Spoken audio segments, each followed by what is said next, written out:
So for this, I'm going to get my client into a side lying position, but instead of just lying straight through the middle of the couch, I want them to lie diagonally. So if you can look that way for me, just move the little head bolster. Hips there, brilliant, that's a perfect position. So if you come round and just have a look at where I'm going to be doing my compression technique. So we can see the indentation here, so that's where the spinous processes are.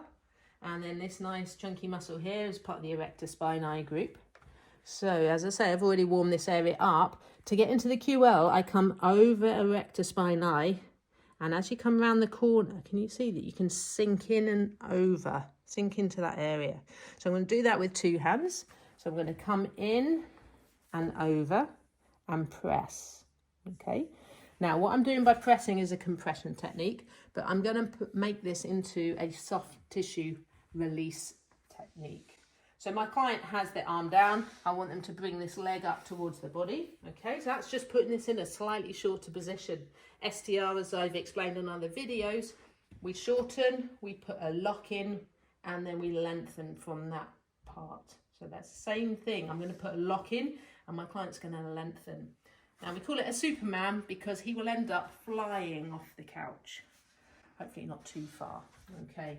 So are we ready? I'm going to put a lock in here, come over the top, press down. And my client is now going to extend their arm and their leg slowly. Brilliant. So he's flying off the couch. When he gets into that full extension, if he can even drop that leg down just below the level of the couch, then you can see now how the hip angle changes. Okay, take the pressure off, come back in. Good. It is quite individual in who you use this technique for. If they're quite immobile and can't lie in different positions, obviously just be aware of that. I'm going to do one more. Let's come in, compression, okay, and slowly fly off the couch for me. That's great. So he's extending at the shoulder, extending out that hip, and then drop that leg down.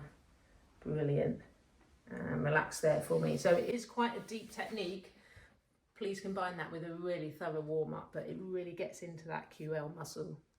As with all my videos, I'm doing a specific area, so don't ever do this as a one-off, and I would combine this with lower back massage, potentially quads and hamstrings and glutes as well, but definitely warmed up the lower back before you do this. So this is a continuation.